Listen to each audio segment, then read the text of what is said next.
Hajar-hajar kita ni sentiasa berdoa pada setiap masa, pada setiap saat, pada sepanjang kehidupan kita.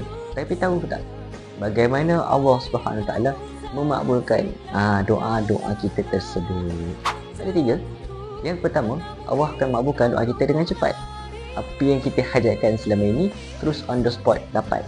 Yang kedua, Allah Taala simpan doa kita itu untuk waktu yang paling terbaik. Apa yang kita hajatkan selama ini, Allah lambatkan perkara tersebut terjadi, sebabkan Allah tahu waktu-waktu yang terbaik doa itu akan ditunaikan. Yang ketiga, Allah Taala akan menggantikan doa tersebut dengan menghindarkan kita ni daripada perkara-perkara yang bahaya. Ini bermaksud doa kita tu tak dimakbulkan, tetapi Allah gantikan dia dengan menjauhkan kita ni daripada perkara-perkara yang bahaya. Dapat? Sebagai Muslim, kita kena sentiasa berdoa kepada Allah Subhanahu Wa Taala, kerana doa itu adalah senjata umat Islam. Dan lebih lagi, kita boleh berdoa juga di tempat-tempat mustajab doa. Antara tempatnya adalah di Tanah Suci.